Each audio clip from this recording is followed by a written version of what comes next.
स्वागत है, हार्दिक अभिनंदन करता हूं और इस वीडियो के जरिए पुनः एक कानून के नए अध्याय की जानकारी मैं आप लोगों के साथ शेयर करना चाहता हूं। दोस्तों, आज हमने भारतवर्ष में लागू नए एमबी एक्ट की चर्चा करने की बात सोचा है। जहां तक इस अधिनियम का सवाल है, यह अधिनियम बहुत ही पुराना अधिनियम है, किंतु समय समय पर इसमें संशोधन होता रहा है। जो नया एमबी एक्ट है 2019 में लागू हुआ। भारत सरकार ने 2019 में जो है वो एमबी एक्ट में परिवर्तन किया और परिवर्तित एमबी एक्ट 2019 में पूरे भारतवर्ष में लागू हो गया। दोस्तों, यह 1 सितंबर 2019 को पूरे भारतवर्ष में लागू हुआ था। इसका उद्देश्य 2 पहिया और 4 पहिया वाहन के चालकों को जागरूकता पैदा करना था। 2 पहिया और 4 पहिया वाहनों के चालकों के बीच जागरूकता पैदा करने के उद्देश्य से एमबी एक्ट में संशोधन किया गया। एमबी एक्ट यानी मोटर वाहन अधिनियम, हिंदी में मोटर वाहन अधिनियम को मोटर व्हीकल्स एक्ट कहते हैं। दोस्तों, इस वीडियो में 1 सितंबर 2019 को जो एमबी एक्ट में संशोधन हुआ उसको मैं संक्षेप में बताना चाहता हूं। पूरा सेक्शंस बता पाना इस एक छोटे से वीडियो में संभव नहीं है, इसीलिए आज दोस्तों मैं इसकी मुख्य बातें आपको बताना चाहता हूं। चूँकि हमारे युवा साथी एवं सहकर्मी तथा मेरे मित्र एवं चैनल के माध्यम से जुड़े सभी लोगों को मोटर वाहन की आवश्यकता पड़ती है और 2 पहिया या 4 पहिया वाहन को चलाते हैं। इसलिए मेरे समझ में यह बात आई कि इसकी बातें आपको बताना अभी आवश्यक है। मेरे चैनल को देख रहे और सुन रहे सभी लोगों से यह निवेदन है कि इस बात को गंभीरता से सुने और इसका पूर्णतः पालन करें। दोस्तों, इसमें मूलतः कुछ धाराओं में संशोधन किया गया। मोटर व्हीकल्स एक्ट की धारा 177 में पहले 100 रुपये जुर्माना का प्रावधान था, जो वर्तमान नए अधिनियम में 500 रुपया कर दिया गया है। यानी 177 में जुर्माना की राशि 100 रुपया से बढ़ाकर 500 रुपया कर दी गई है। अब एक नया सेक्शन भी इस नए एमबी एक्ट में आया, 177A। ये भी जनरल सेक्शंस है।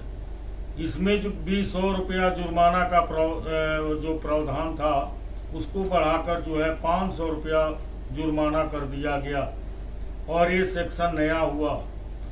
अब ये सेक्शन नया इसलिए हुआ कि rules of road regulation violation के लिए सरकार ने एक नया सेक्शन जो है मोटर व्हीकल्स एक्ट में जो है अटैच किया। उसी सेक्शन को 177A कहते हैं। 179 disobedience of the order of the authorities. Disobedience of the order of the authorities में 500 रुपये जुर्माने का प्रावधान था। नए एमबी एक्ट में 2000 रुपया जुर्माना का प्रावधान कर दिया गया।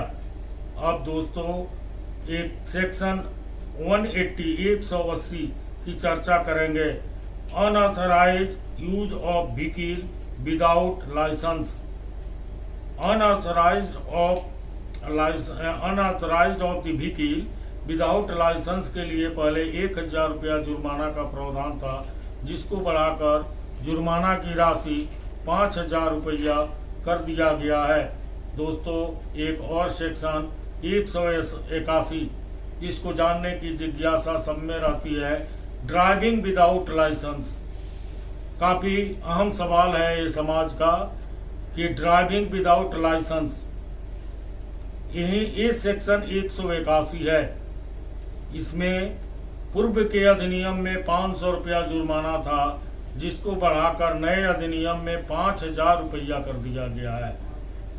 182 section driving without qualification, driving without qualification में 500 रुपया जुर्माना की राशि को बढ़ाकर 10,000 रुपया कर दिया गया है।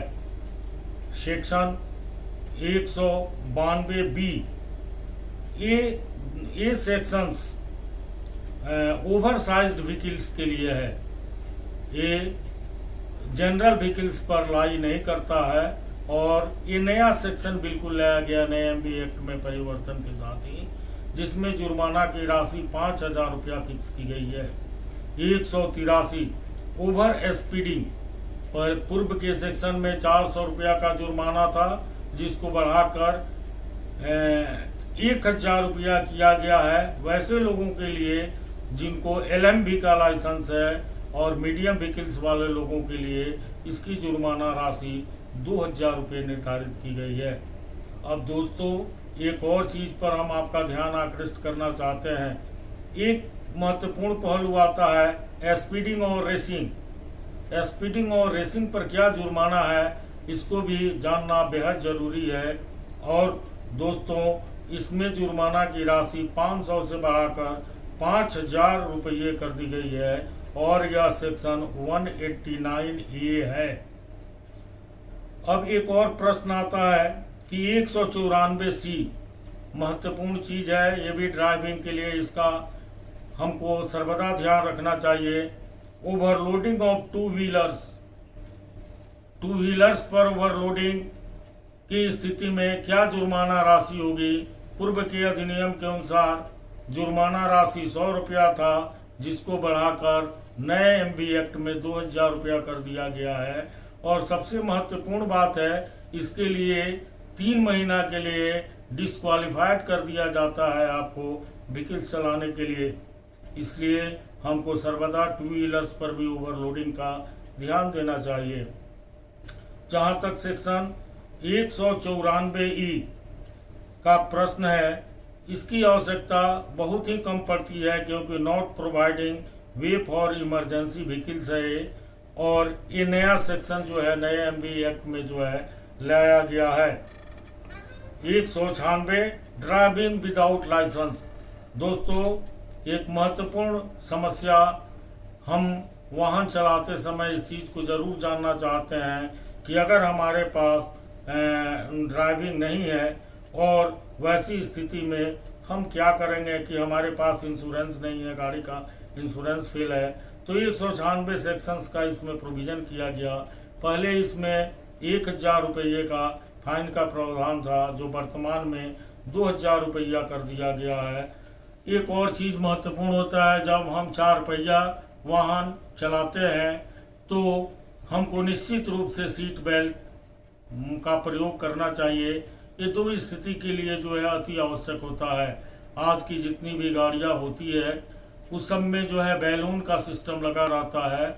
जब तक आप सीट बेल्ट यूज नहीं करते हैं तब तक आपका बैलून जो है आपको सुरक्षा कवच नहीं प्रदान कर सकता है, क्योंकि जैसे ही सीट बेल्ट की आवश्यकता आती है, ये बातें हम नहीं सोच पाते हैं कि ये हमारे सुरक्षा के लिए भी अति आवश्यक है। किसी भी दुर्घटना के होने पर जब अगर आप सीट बेल्ट लगाए होंगे, आपका शरीर पूर्णतः सुरक्षित रहेगा और वो दुर्घटना आपके लिए जानलेवा नहीं हो सकती है। अतः जान की सुरक्षा के लिए भी हमको इसका महत्वपूर्ण ध्यान देना चाहिए। जहां तक सीट बेल्ट के लिए फाइन और जुर्माने का प्रश्न उठता है, यह जुर्माना की राशि 100 रुपया से बढ़ाकर 1,000 रुपया कर दिया गया है। दोस्तों नए एमवी एक्ट में और सारे महत्वपूर्ण संशोधन और परिवर्तन किए गए, किंतु यह सामान्य यात्रियों पर या सामान्य लोग उससे प्रभावित नहीं है। अन्य कमर्शियल व्हीकल पर भी जुर्माने का प्रोविजन किया गया है। दोस्तों जैसे टिकट के बिना सफ़र करना या फिर ओवरलोडिंग परमिट और सब बहुत सारी चीज़ों में संशोधन किया गया है, लेकिन आम जीवन में उसकी आवश्यकता नहीं आती है। इसलिए इस वीडियो में उस पर चर्चा करना मैं उचित नहीं समझ पा रहा हूँ। दोस्तों, समय समय पर एमवी एक्ट में परिवर्तन पहले भी होता रहा है और आज भी होता आया है।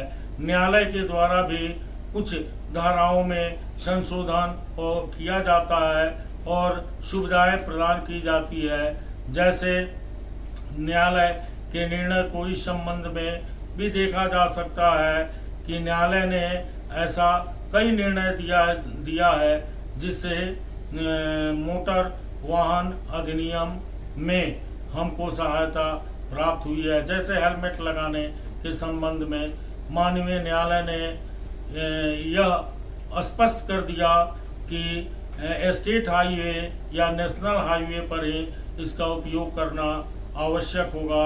हम गली या सड़कों के रास्ते पर इसको पहनने के लिए मजबूर नहीं होंगे और इसके लिए हमसे कोई जुर्माना राशि नहीं वसूली जा सकती है।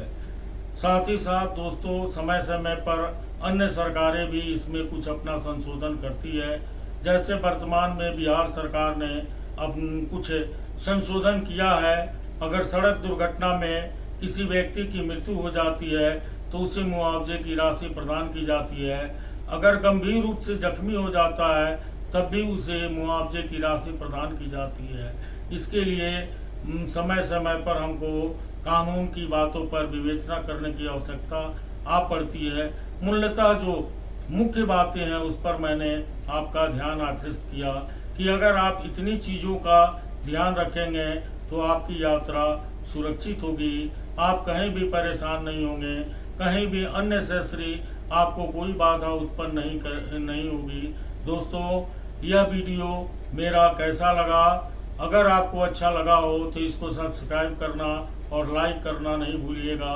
दोस्तों, अगर इस वीडियो में और कुछ आप जानना चाहते हैं या देखना चाहते हैं या समझना चाहते हैं तो प्लीज़ मुझे कमेंट करके बताने की कृपा करेंगे, ताकि मैं जब अपना अगला वीडियो बनाऊंगा तो मैं कोशिश करूंगा कि मैं आपको बेहतर से बेहतर सुझाव और कानूनी सलाह दे सकूं। दोस्तों, आज के लिए बस इतना ही।